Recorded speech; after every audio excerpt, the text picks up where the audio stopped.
Série Permaneça em Jesus, parte 32. Como a unidade pode ser alcançada?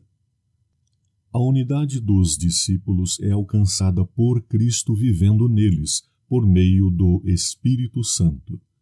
Jesus disse, para que também eles sejam um em nós. João 17:21. Eu neles e tu em mim. João 17:23. Permaneçam em mim e eu em vós. João 15:4.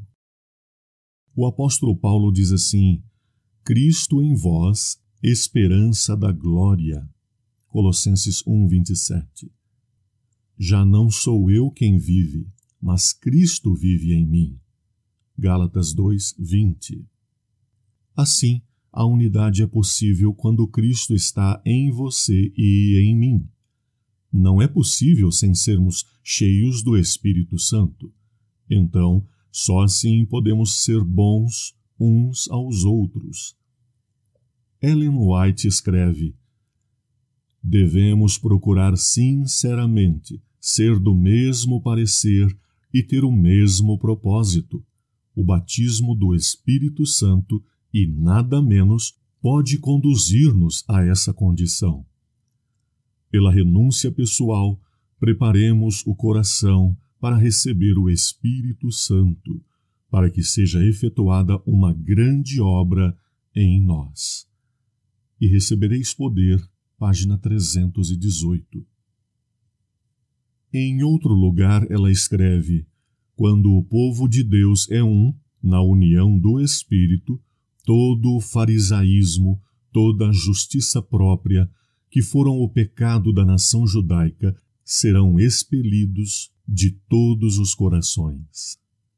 O molde de Cristo estará sobre cada membro de seu corpo, e seus filhos serão novos odres, nos quais pode ele derramar seu vinho novo, e este não os romperá.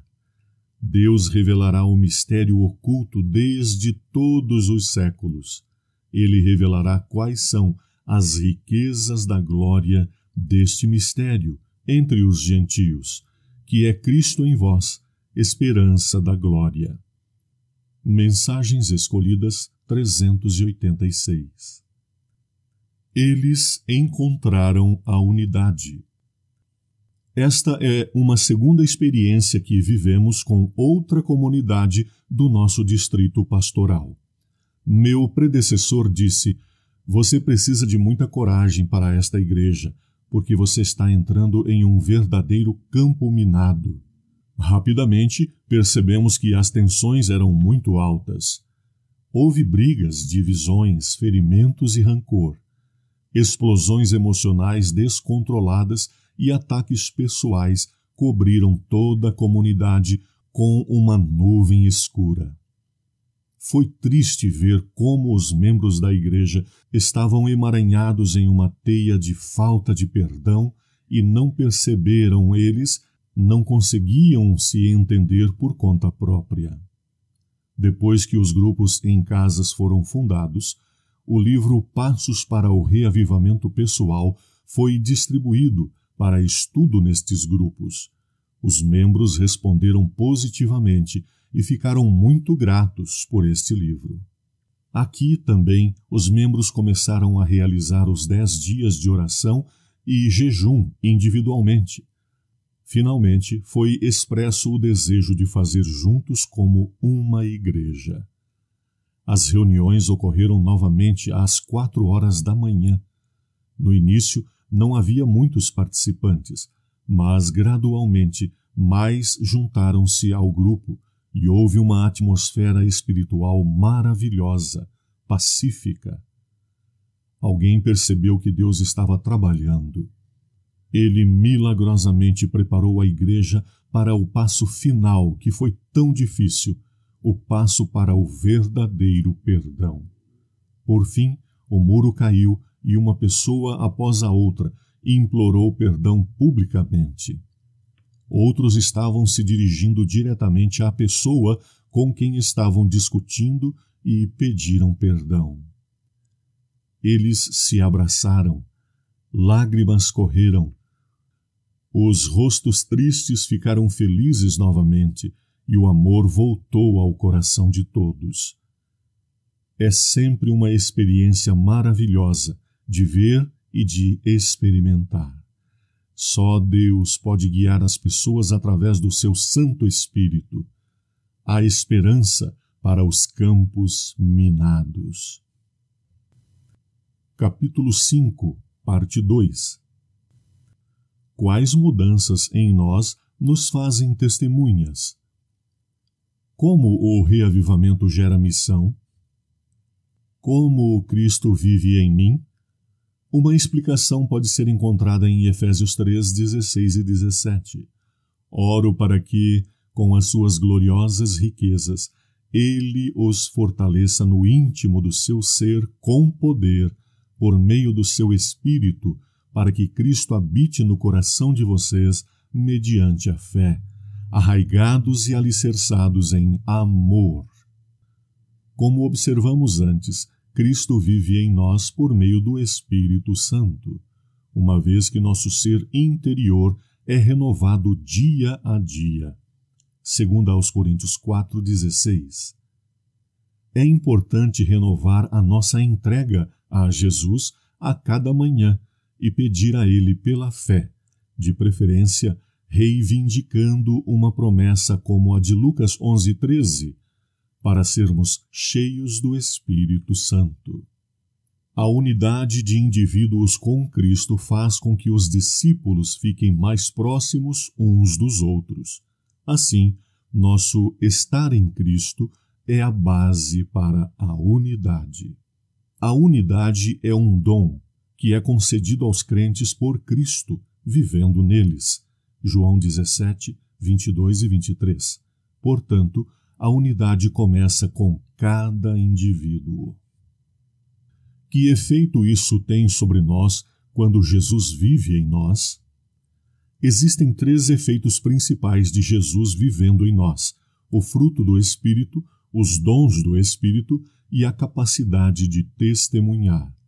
O fruto e os dons do Espírito são essenciais para o sucesso da união. E então essas 2 áreas têm uma influência significativa na terceira área, nosso testemunho sobre Jesus.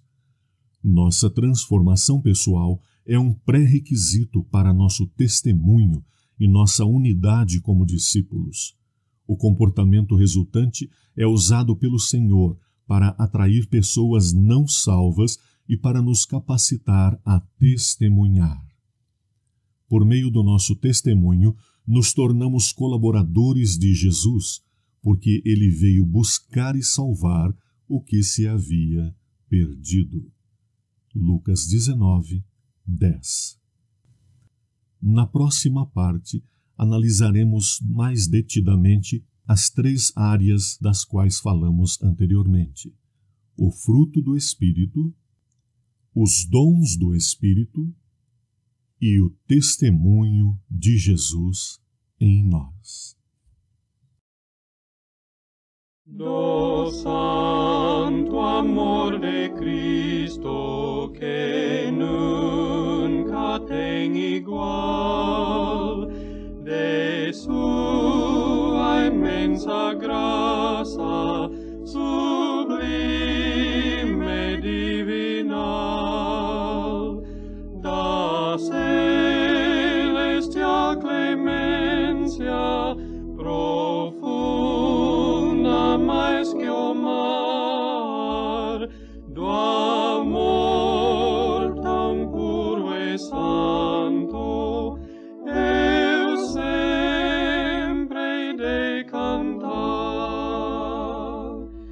Esse amor do meu Jesus,